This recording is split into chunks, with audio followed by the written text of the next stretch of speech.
Welcome to వీధి నిజం TV. ఇది పక్కా తెలంగాణ ప్రజల గొంతుక. రామాయంపేటలో ఎన్నికల ముందు అవినీతి డ్రామా, ప్రతిపక్షంపై కాంగ్రెస్ కౌంటర్. మెదక్ జిల్లా రామాయంపేట మున్సిపల్లో కోట్ల రూపాయల అవినీతి జరిగిందంటూ బీఆర్ఎస్ చేస్తున్న ఆరోపణలపై కాంగ్రెస్ పార్టీ ఘాటు కౌంటర్ ఇచ్చారు. ఆరోపణలు చేయడం కాదు, రుజువులు చూపించాలి అంటూ ప్రతిపక్షాన్ని సూటిగా ప్రశ్నించారు. బుధవారం టీపీసీసీ కార్యదర్శి సుప్రభాతరావు నేతృత్వంలో నిర్వహించిన విలేకరుల సమావేశంలో కాంగ్రెస్ నేతలు మాట్లాడుతూ, ఎన్నికలు దగ్గర పడుతున్న వేళ ప్రజలను తప్పుదారి పట్టించేలా ఇష్ట రాజకీయాలు చేయడం తాగదని హెచ్చరించారు. ఏదైనా అక్రమం జరిగిందని నిర్ధారించే స్పష్టమైన ఆధారాలు ఉంటే సంబంధిత కమిషనర్ పై చర్యలకు వెనుకాడబోమని, ఉన్నతాధికారులకు తక్షణమే ఫిర్యాదు చేస్తామని కాంగ్రెస్ స్పష్టం చేశారు. అంతేకాని ఆధారాలు లేకుండా ఆరోపణలు చేయడం రాజకీయ లబ్ధి కోసం సృష్టించిన డ్రామా మాత్రమేనని మండిపడ్డారు. ప్రజల సమస్యలపై మాట్లాడాల్సిన ప్రతిపక్షం అవాస్తవ ఆరోపణలతో రాజకీయ వేడి పెంచడం సరికాదని కాంగ్రెస్ నేతలు స్పష్టంగా పేర్కొన్నారు. ఈ సమావేశంలో కాంగ్రెస్ నాయకులు సరాఫ్ యాదగిరి, గజవాడ నాగరాజు, చింతల స్వామి, దేమే యాదగిరి, దేవుని రాజు, పోచమ్మల అశ్విని శ్రీనివాస్ తదితరులు పాల్గొన్నారు. ఆరోపణలు కాదు, ఆధారాలే రాజకీయాలకు ప్రమాదం. అవినీతి పేరుతో ప్రజలను మభ్యపెట్టే ప్రయత్నాలకు కాంగ్రెస్ బ్రేక్. చూడాలి మరి ఏది వాస్తవం, ఏది అవాస్తవం.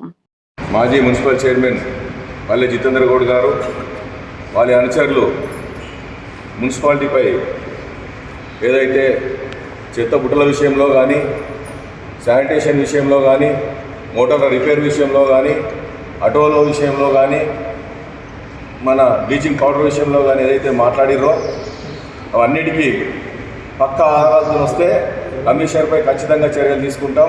అవసరమైతే మేమే విజిలెన్స్ ఎంక్వైరీ చేయిస్తాం ఆయన మీద. ఎందుకంటే మీరు 5 సంవత్సరాలు పదవిలో ఉన్నప్పుడు మీ బాడీ పోయే ముందు కూడా ఆయనే కమిషనర్గా ఉన్నాడు. మీ బాడీ పోయిన తర్వాత మేము మీటింగ్ ఏర్పాటు చేసి స్పష్టంగా జేసీ గారిని, ఆర్టీఓ గారిని పిలిచి ఎవరు చెప్పినా వినొద్దు, ఏ ఒక్క 100 రూపాయలు కూడా సొంతంగా పేమెంట్ చేయొద్దు, ప్రతిదీ టెండర్ ద్వారా పేమెంట్ ఇద్దాం, బిల్ రికార్డ్ చేస్తే పేమెంట్ ఇవ్వని స్పష్టంగా కమిషనర్ గారికి ఆదేశాలు ఇవ్వడం జరిగింది. ఆర్డీఓ గారి సమక్షంలో, జేసీ గారి సమక్షంలో ఎమ్మెల్యే గారు స్పష్టంగా చెప్పడం జరిగింది. రివ్యూలో 4 ఉన్నప్పుడు చెప్పడం జరిగింది. అదే ప్రకారంగా కమిషనర్ చేసే ఏ పనిలో కూడా ఏ కాంగ్రెస్ పార్టీ నాయకుడు జోక్యం చేసుకోలేదు. ఈ సంవత్సర కాలంగా ఎక్కడ మున్సిపాల్లో ఏమైనా అవకతవకలు జరిగినట్టు మీరు ప్రూవ్ చేస్తే దానికి పూర్తిగా కమిషనర్ బాధ్యుడు. అవసరమైతే కమిషనర్ సస్పెండ్ చేపిస్తాం, ట్రాన్స్ఫర్ చేస్తాం, విజిలెన్స్ ఎంక్వైరీ చేయిస్తాం. ఏ 100 రూపాయలకు కూడా మొత్తం జవాబుదారీగా ఉంటాం. కాంగ్రెస్ పార్టీ ఎన్నడూ అవినీతిని ప్రోత్సహించదు. అదన్నీ మీ టీఆర్ఎస్ నాయకులకు అలవాటు, మీ టీఆర్ఎస్ పార్టీలో పనిచేసిన నాయకులకు అలవాటు అవినీతి అనేది. ఛాలెంజ్ చేస్తున్నాం, ప్రజల మధ్యలోకి పోదాం, రండి ప్రజాక్షేత్రంలో తెలుసుకుందాం. మున్సిపల్ ఎన్నికలు వస్తున్నాయనే ఉద్దేశంతో ఏమీ దొరకక సంవత్సర కాలంగా ఏం చేయలేక మేము ఇవాళ 1వ వార్డు నుంచి 12వ వార్డులో ఖచ్చితమైన పనులు చేస్తున్నాం. 12 వార్డులలో ప్రతి పనిని మా ఎమ్మెల్యే గారు అనుక్షరం పర్యవేక్షిస్తుడు. ఎమ్మెల్యే మైనంపల్లి రోహిత్ రావు గారు ఆధ్వర్యంలో ప్రతి వార్డులో పనిచేస్తున్నాం. మేము ప్రతి వర్క్ టెండర్ పెట్టమని చెప్పడం జరిగింది. అంతకుముందు మీరు లైట్లు తెచ్చించుకున్నారు, కానీ మేము లైట్లు వచ్చిన తర్వాత తక్షణమే చెప్పడం జరిగింది. ఏ ఒక్క బల్బు కానీ ఏది కూడా 100 రూపాయల వస్తువు కూడా కొనొద్దు. ఏది ఉన్నా టెండర్ ఇవ్వండి, ఓపెన్ టెండర్ పిలవండి, కాంట్రాక్టర్కి ఇవ్వండి, కాంట్రాక్టర్ ద్వారా పని చేపిద్దాం. అది కూడా ఎంపీ రికార్డ్ చేసిన తర్వాతనే పేమెంట్ చేయమని చెప్పడం జరిగింది. కాబట్టి ఎన్నికల కోసం టీఆర్ఎస్ నాయకులు కానీ, బీఆర్ఎస్ నాయకులు కానీ, బీజేపీ ఇంకే పార్టీ నాయకులైనా మాట్లాడదలుచుకుంటే ఎన్నికల్లో తెలుసుకుందాం, ప్రజల మధ్యలోకి పోయి. అంతేగాని ఎమ్మెల్యేపై దుష్ప్రచారం చేస్తేనో లేక ఇక్కడ ఈ నాయకత్వం వహిస్తున్న నాయకులపై దుష్ప్రచారం చేస్తామంటే మేము భయపడేది లేదు. ఖచ్చితంగా ప్రజల సమక్షంలో కమిషన్ అధికారులు తప్పు చేస్తే ఖచ్చితమైన చర్యలు తీసుకుంటాం. వదిలిపెట్టే ప్రసక్తులు ఏ అధికారి కూడా ఏ నాయకుల ప్రలోభాలకు లొంగి పనిచేస్తా అంటే మాత్రం అధికారులను కూడా వదిలిపెట్టే ప్రసక్తి లేదు. మున్సిపల్ అధికారుల కమిషనర్ కూడా మేము హెచ్చరిస్తున్నాం. మీరు ఖచ్చితంగా ఎంపీ రికార్డ్ అయినాకనే పేమెంట్ చేయాలి. ప్రతిపక్ష నాయకులు ప్రూవ్ చేస్తే మేము చర్యలు తీసుకుంటాం. లేనట్టయితే మీ ఆరోపణలు తిప్పికొడతాం. మీరు రండి గాంధీ కాడ కూర్చుందామా, మాట్లాడదాం. మీరు 5 సంవత్సరాలు ఏం చేసిర్రు, ఏం అభివృద్ధి చేసిర్రు టీఆర్ఎస్ నాయకత్వంలో 10 సంవత్సరాలు 15 సంవత్సరాలు ఎమ్మెల్యే ఉన్నప్పుడు కానీ, మీ మున్సిపల్ కౌన్సిల్ ఉన్నప్పుడు కానీ 5 సంవత్సరాలు మీరు ఏం అభివృద్ధి చేసిర్రు, కాంగ్రెస్ పార్టీ ఏం కొట్లాడింది మీతోని. మా పార్టీ రూపాయలు పర్ మంత్ పే చేయాల్సి వస్తుంది.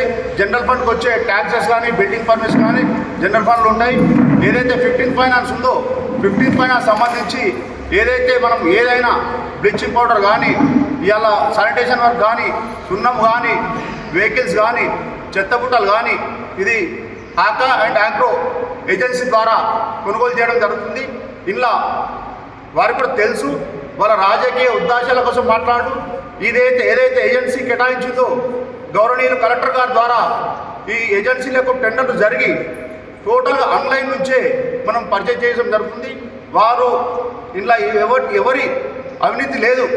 మా గౌరవనీయులు మా యువ ఎమ్మెల్యే రోహిత్ రావు సార్ గారి మరియు మన రామంపేట నాయకులు కాంగ్రెస్ పార్టీ అందరు నాయకులు ఎలాంటి ప్రమేయం లేకుండా ఇది ఏదైతే అభివృద్ధి జరుగుతుందో వాళ్ళ మీద బూడిద జల్లుదామని చెప్పి కక్షలతో మాట్లాడడం జరుగుతుంది. దీనికి అన్ని ఆధారాలతో వస్తే మేము కూడా మున్సిపల్ నుంచి ప్రతి పాయింట్ టు పాయింట్ 1 రూపీ కాడికెళ్ళి మేము నివేదిక తీసుకుంటాం. దానికి జవాబు కలెక్టర్ గారి దగ్గర ఇస్తాం. ఏదైనా ఉంటే ఆధారాలతో రండి, దానికి మేము జవాబు చెప్తామని చెప్పి కోరుతున్నాం. గౌరవ ఎమ్మెల్యే గారి తరఫున ఎలాంటి మాటలు మాట్లాడినా ఊకునేది లేదని చెప్పి సభాముఖంగా చెప్తాం. జై కాంగ్రెస్. మరి కాంగ్రెస్ పార్టీని మరి ఇక్కడ ఉన్న గౌరవ శాసనసభ్యుల ప్రోద్బలంతో అవినీతి జరుగుతుందేమో అనే భావనతో మాట్లాడడం జరిగింది. ప్రతి ఏజెన్సీ ద్వారా గత దాదాపు 10-12 సంవత్సరాల నుంచి మేము కూడా ప్రభుత్వ పరంగా పదవులలో పనిచేయడం జరిగింది. ఏజెన్సీ ద్వారానే పర్చేజ్ జరుగుతుంది. ఆకా కానీ ఆగ్రో కానీ మరి ఇతర డిపార్ట్మెంట్ తోటి కలెక్టర్ అప్రూవల్ తోటి ఇక్కడ పర్సనల్ ఇన్ఛార్జ్ అయిన జేసీ గారి అప్రూవల్ తోటి ప్రతిదీ జరుగుతుంది.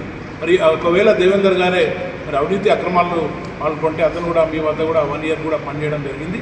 మీరు తప్పకుండా ఆయన మీద ఏదైనా నిరాధార ఆరోపణలు చేస్తే తప్పకుండా మీరు మాకు ప్రూఫ్స్ ఇవ్వండి.